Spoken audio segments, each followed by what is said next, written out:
Assalamualaikum warahmatullahi wabarakatuh. Halo Sobat Misteri Sunyi Mencekam. Semoga Anda masih selalu setia bersama kami, channel yang setiap hari selalu menyuguhkan cerita-cerita misteri yang menarik untuk Anda simak. Kali ini, kami sudah menyiapkan sebuah kisah nyata misteri yang berjudul Terjebak di Kampung Siluman Babi.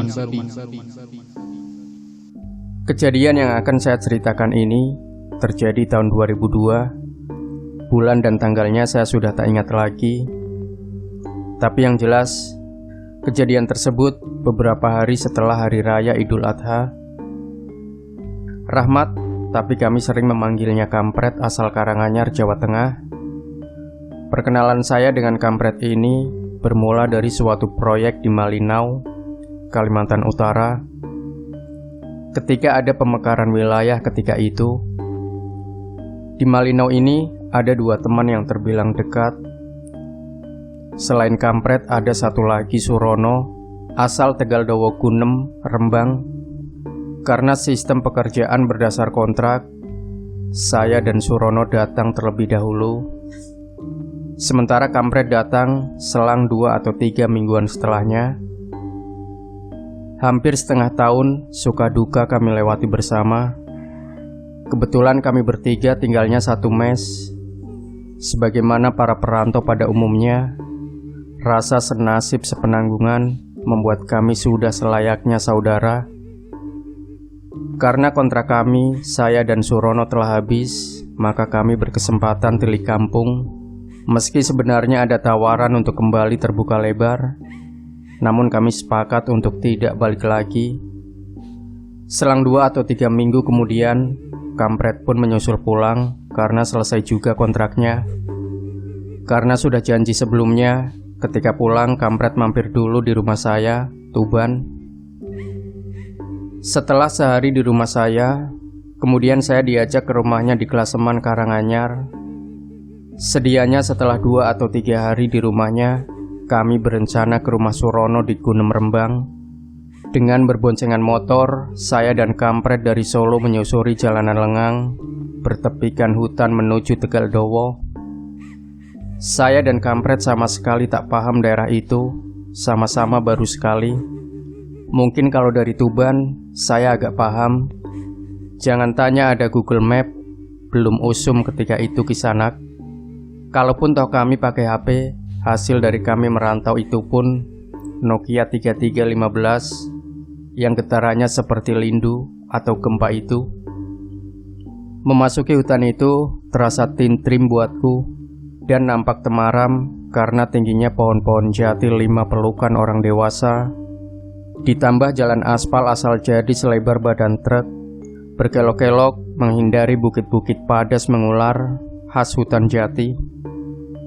Tak ada rumah hampir sepanjang 5 km yang kami lalui.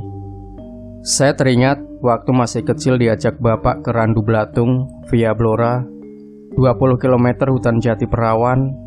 Rumah yang saya temui hanya rumah panggung khas polisi hutan.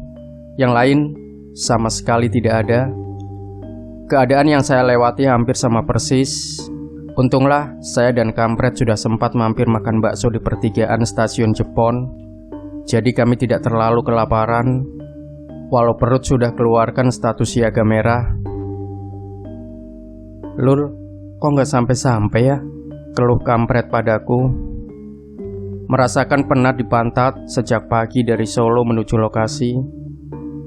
"Sebentar lagi juga sampai," hiburku. "Jangan-jangan petunjuknya Kempul alias Surono salah, Lul?" serunya agak dongkol. "Enggak lah," jawabku.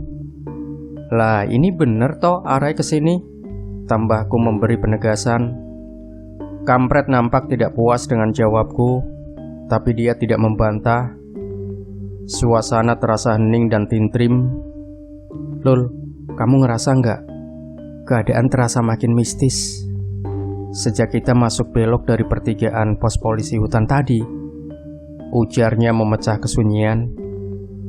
"Perasaanku rasanya nggak karuan sejak masuk melintasi portal tadi." "Maksudmu pertigaan yang ada palang pemeriksaan dan ada polisi tidurnya itu, Pret?" tanyaku. "Betul," sautnya. Memang kayaknya dikasih palang supaya truk yang gak izin gak boleh masuk. Kataku beralasan agar tidak terpancing perasaan mistis. Meski saya sendiri juga merasakan hal seperti itu.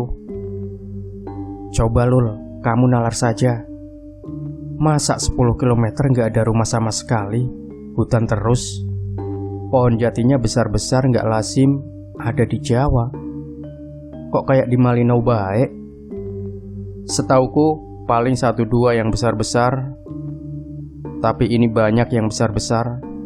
Komentar kampret penasaran. Tapi saya gak mau mengiyakan kampret, meski akal merasakan ketidaknalarannya. Lah ya wajar topret, kita masuk hutan lindung, hutan larangan. Sehingga hutannya pasti perawan. Lah gak pernah dijamah orang. Jangan berpikiran aneh-aneh lah. Yang penting sampai. Sergahku mengusir pikiran aneh dari benakku.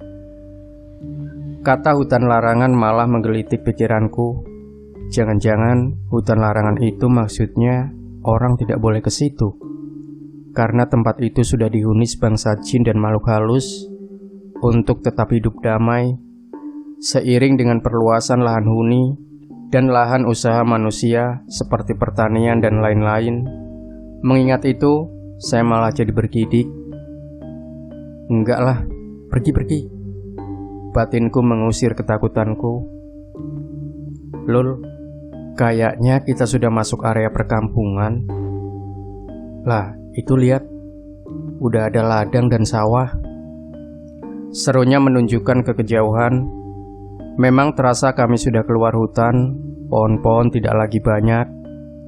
Bahkan di sisi yang lain, aku sudah melihat hamparan persawahan yang subur. Selang berapa waktu, kami sudah memasuki perkampungan. Matahari memang sudah turun mendekati peraduannya. Hari telah mendekati petang. Beberapa penduduk menyempatkan keluar rumah menyalakan uplik atau penerangan luar. Rumah-rumah yang ada sangat sederhana, profil rumah pedesaan, rumah gebyok, rumah papan untuk rumah utama dan gapitan, gelam, kulit jati untuk bagian belakang, tampak teratur, rapi dan bersih. Saya mendekati seorang bapak yang kebetulan melintas. Selamat sore pak. Maaf, ke Gunem masih jauh tidak? Tanyaku. Bapak itu kelihatan bingung. Maaf Kisanak, saya tidak tahu. Saya tidak pernah meninggalkan kampung ini. Tanya saja sama Ki Ageng. Maaf, saya duluan ya. Rumah Ki Ageng itu yang paling besar, yang ada pendoponya. Sambil tunjuk arah dengan jempolnya khas orang Jawa. Sebutan Ki Ageng membuat saya dan kampret penasaran. Kayaknya desa ini terisolir ya Lul. Sampai sebutannya masih menggunakan istilah lama, seperti zaman Kesultanan Jawa zaman dulu. Komentar kampret. Ya, mungkin mereka masih terikat tradisi kayak suku Baduy di Banten, atau mirip orang Samin di Kelapa Dhuwur, imbuhku. Segera saya geret kampret menuju ke pendopo Ki Ageng yang tidak terlalu jauh dari jalan tempat kami bertanya. Kula nuwun, kula nuwun, seruku dalam bahasa Jawa yang artinya permisi. Monggo Kisanak. Bersama itu muncul seorang tua gagah dari dalam rumah sambil tersenyum. Janur Gunung, tumben ada tamu dari kota sudi mampir ke rumah saya. Monggo lenggah, katanya. Terima kasih Ki, sahut kami berdua. Ada apa malam-malam kesini Kisanak? Tanyanya. Begini Ki, kami dari Solo mau ke Tegal Dawa Gunem. Menurut petunjuk teman kami sudah benar jalurnya. Tapi kok nggak sampai-sampai?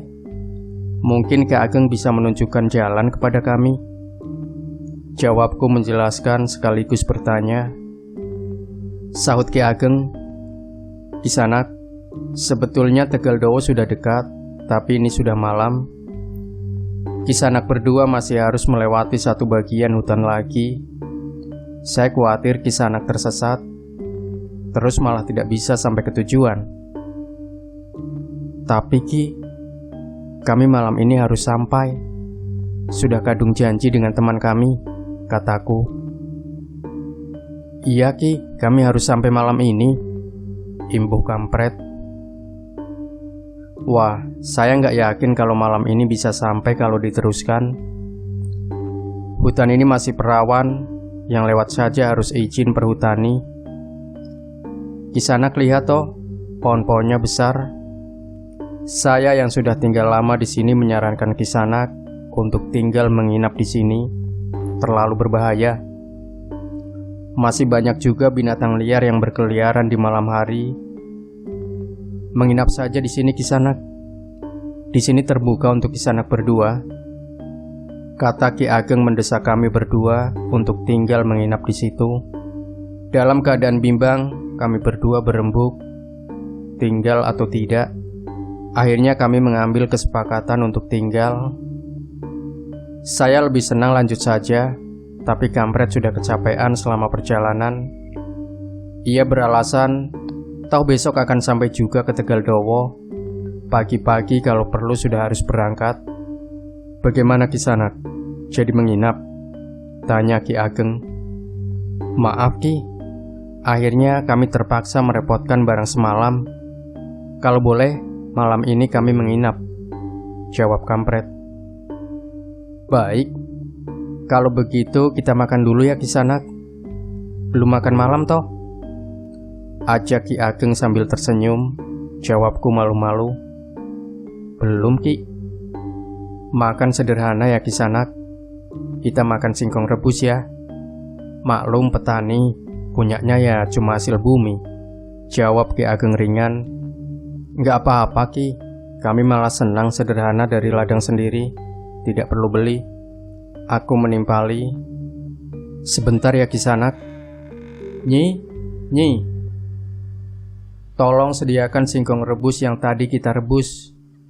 Tamu kita perlu untuk makan malam, seru Ki Ageng kepada istrinya. Iya Ki, ini sudah saya siapkan. Terdengar suara merdu dan bening dari dalam rumah. Keluarlah perempuan parubaya. Masih nampak guratan kecantikan dalam dirinya.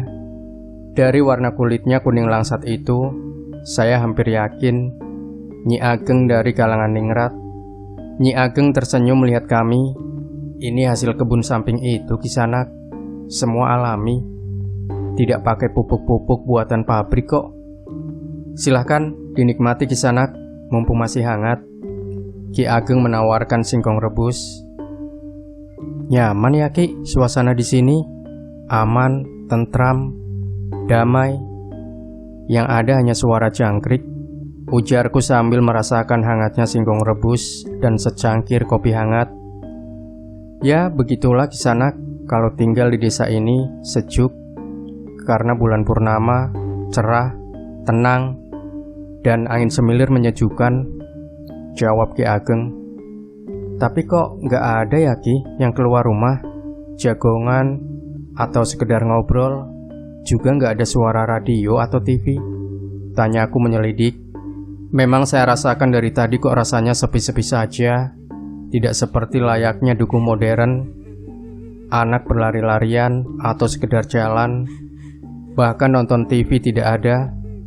Ini agak membingungkan. Di sini tidak ada TV, radio atau hiburan yang lain Kisanak. Paling wayang.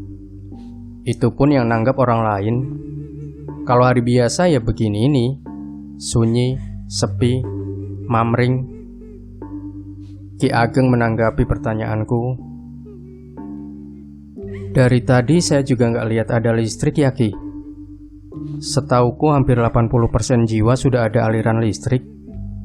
Tapi di sini kok nggak ada ya? Memang begitulah masyarakat kami Kisanak, Ki Ageng menjelaskan. Kami memiliki aturan dan budaya sendiri yang wajib ditaati kalau mau selamat. Kata selamat membuatku agak bergidik. Sepertinya kampung ini punya rahasia sendiri, aturan sendiri yang harus ditaati. Kampung ini ada ketentuan kalau tengah malam seluruh kampung harus gelap gulita. semua lampu harus mati dan tidak boleh ada tamu. Makanya tadi Kisanak, penduduk kampung menyarankan untuk menghubungi saya, karena kalau terpaksa hanya saya yang boleh memutuskan tamu boleh datang atau tidak. Berhubung Kisanak tersesat dan sudah malam, justru saya yang minta Kisanak tinggal. Sebab di luar kampung ini, saya tidak bisa menjamin keselamatan Kisanak, ungkapnya penuh misteri.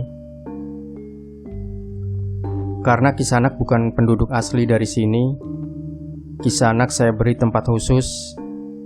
Sebab juga kalau Kisanak berada bersama kami, keselamatan Kisanak tidak dapat saya jamin. Tambahnya semakin misterius.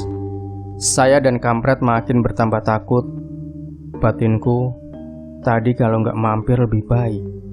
Tapi kalau tersesat, ya tidak tahu lagi selamat atau tidak.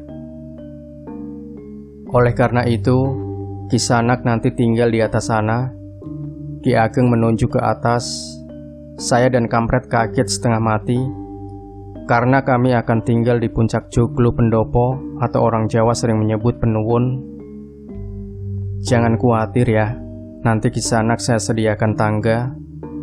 Di atas juga sudah bersih, sudah ada kasur. Tadi mata batin saya sudah merasakan bakal ada tamu, jadi saya sudah bersihkan. Katanya menepis kekhawatiran saya. Apapun yang terjadi di bawah sini, jangan takut, khawatir, dan jangan berteriak atau menangis. Diam saja. Dan saran saya yang terakhir, nanti waktu mau tidur, tolong tangganya ditarik saja ke atas dan tutup lubang pintu masuk. Ada apa toh Ki Ageng? Kok kayaknya misterius gitu? Tanyaku. Nggak apa-apa, pokoknya tenang dan lihat sendiri. Kisanak bisa lihat dari sela-sela papan di atas. Kisanak juga bisa lihat keluar lewat sela-sela genting Penuwun itu. Pokoknya ini sangat istimewa untuk Kisanak berdua dan bisa dijadikan pengalaman hidup. Yang penting, ikuti nasihat saya. Saya sebagai kepala dusun mengizinkan Kisanak berdua melihat keistimewaan kampung kami. Paham? Tegas Ki Ageng penuh penekanan. Paham Ki, kami akan lakukan nasihat Ki Ageng, jawab kami berdua. Nah, ini sudah waktunya naik ke kamar atas. Lampu akan segera saya matikan. Ingat, apapun yang terjadi jangan takut. Rekam baik-baik, jadikan suatu pengalaman berharga. Segera Ki Ageng mengambil tangga bambu dan mempersilahkan kami naik ke Penuwun. Ki Ageng membantu membawakan uplik untuk penerangan kami sementara. Nanti kalau saya mematikan lampu pendopo, uplik ini dimatikan ya. Ki Ageng telah turun. Tangga juga saya tarik. Kampret menutup papan kayu tempat kami masuk tadi. Beberapa waktu, saya lihat beberapa orang keluar rumah. Mereka mulai mematikan uplik. Demikian juga Ki Ageng mematikan uplik pendopo. Pret, bisiku, matikan upliknya. Kampret beringsut mendekati uplik, lalu meniupnya. Gelap gulita, tapi mataku mulai terbiasa. Ditambah lagi ada sinar rembulan menembus di sela-sela genting Penuwun. Aku mulai terbiasa melihat pendopo dari pantulan sinar rembulan yang purnama itu. Aku baru tahu kalau malam ini adalah purnama penuh. Dari kejauhan, saya dengar gendingan mengalun dengan merdu, seolah-olah ada orang punya gawe atau punya hajatan. Syahdu menyentuh, mengingatkan saya pada mendiang kakekku yang setiap malam ngeloni radio mendengarkan wayang.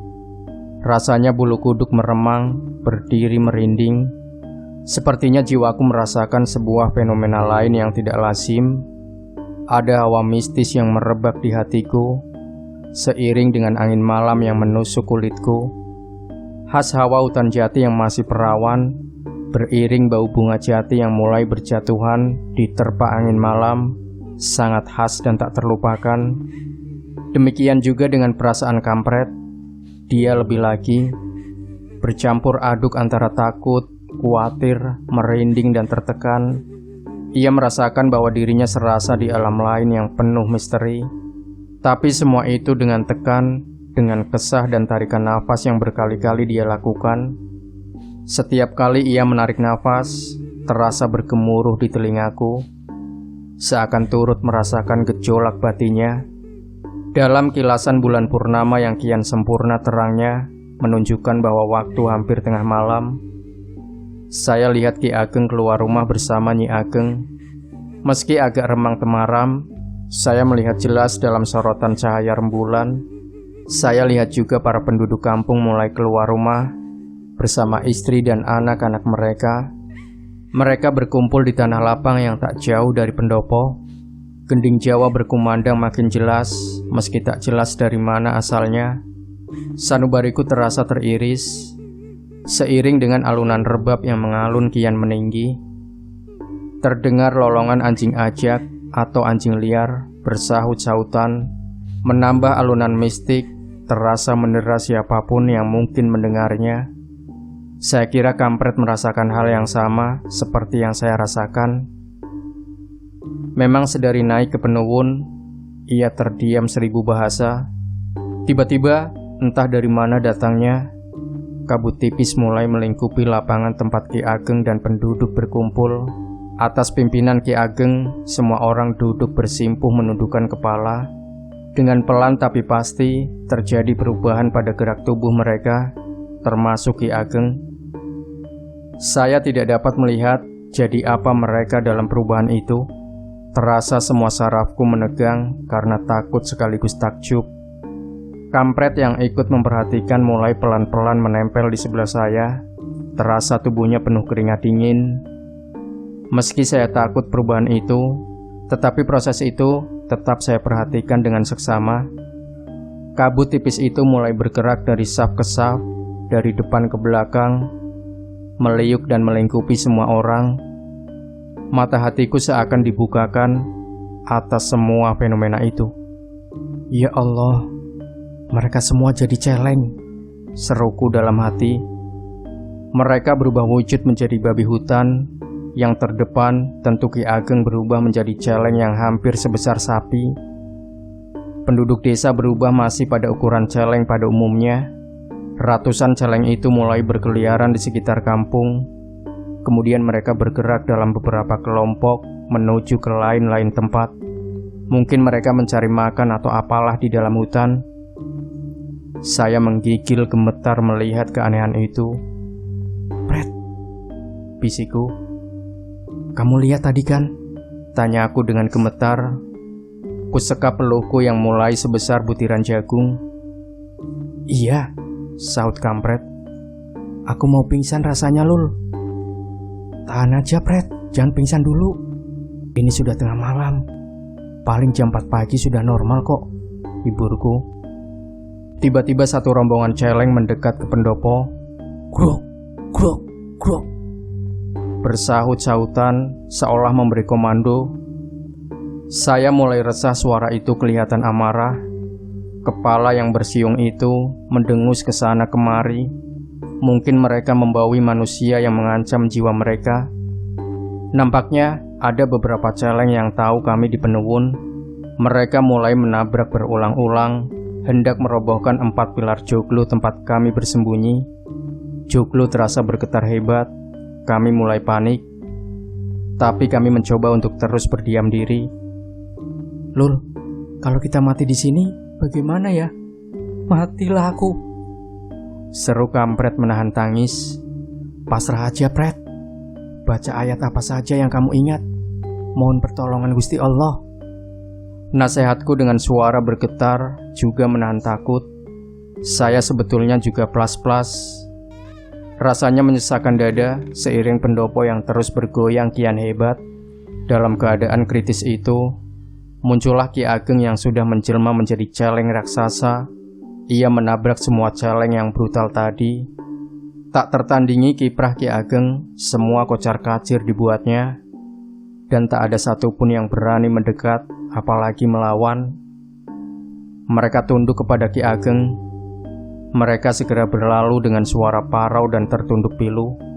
Nampak dari tubuh Ki Ageng keluar asap tipis yang berbau harum bunga melati, berpadu dengan cendana. Asap itu terus naik, menembus atap, papan tempat saya dan kampret bersembunyi dengan ketakutan. Asap itu menghipnotis kami. Saya melihat pendopo itu tak lagi sebuah rumah joglo, tetapi sebuah pohon besar menyerupai beringin, dan saya berada di puncak yang bertopang ranting-ranting.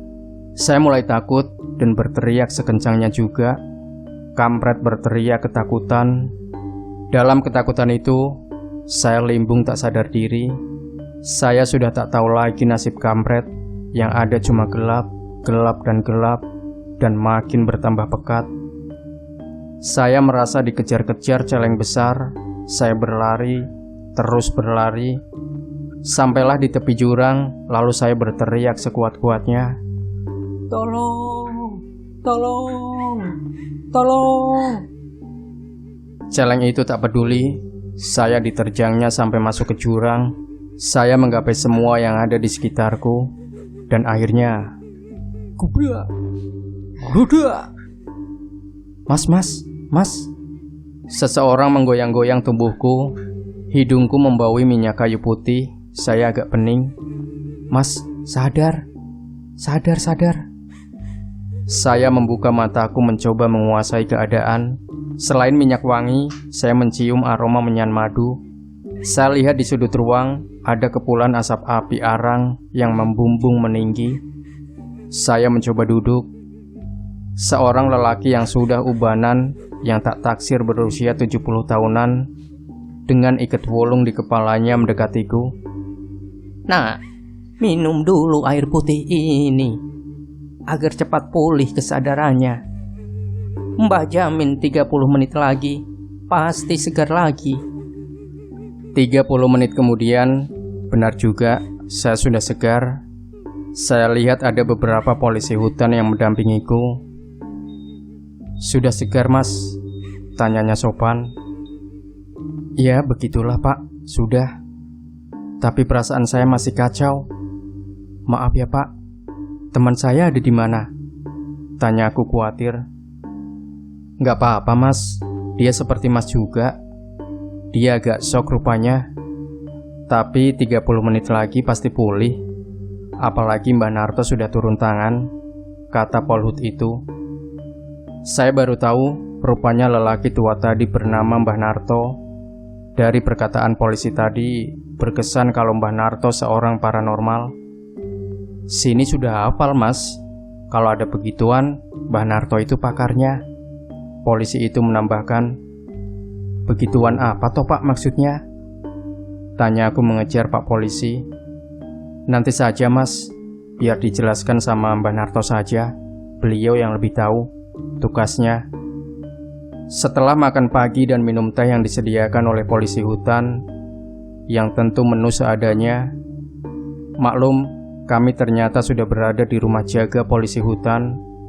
Rumah jaga itu berupa rumah panggung, tempat aparat ini menyiapkan diri patroli atau pelepas lelah saat mereka pulang patroli. Mari duduk sini, nak. Ngobrol-ngobrol sama Mbah. Mbah Narto mempersilahkan kami duduk di pojok teras sambil menikmati udara pagi hari. Sebenarnya anak berdua dari mana dan mau kemana? Kok sampai nyasar kemari? Tanya Mbah Narto kalem. Kampret yang sejak tadi dia mulai angkat bicara. Kami berdua dari Solo, Mbah. Hendak ke rumah teman kami di Tegaldowo. Tetapi setelah belok pos jaga yang berpalang ke arah sumber, rasanya kok nggak sampai-sampai. Sebenarnya kami agak curiga. Perasaan kami sudah tidak nyaman. Tapi berhubung sudah gelap, kami menginap di rumah Ki Ageng. Oh, begitu ya ceritanya, kata Mbah Narto manggut-manggut sambil tersenyum. Nampak lelaki tua itu tidak heran. Kemudian ia menambahkan, sebenarnya hutan setelah pos jaga itu memang hutan lindung, atau masyarakat mengatakan hutan larangan. Tidak ada seorang pun yang berani lewat di atas pukul 5. Polisi hutan selepas jam 5 sore lebih banyak ngepos di sini. Beliau menghela nafas meneruskan, "Dini hari menjelang pagi, sekitar pukul 3, seorang anggota pos yang piket jaga mendengar jeritan dan ketakutan dari dalam hutan. Dia yakin jeritan itu pasti manusia, walau lama-lama terdengar. Dia lalu membangunkan komandan peleton. Komandan memerintah 2 orang untuk menjemput Mbah. Ya, rumah Mbah memang tak jauh dari tempat ini, paling 500 meter. Secara spiritual, Mbah hafal daerah sini." Beliau terdiam sejenak, lalu menyerutup seteguk kopi. Lanjutnya, "Pak Komandan tidak mau ambil resiko, karena hal yang sama pernah terjadi sekian tahun silam.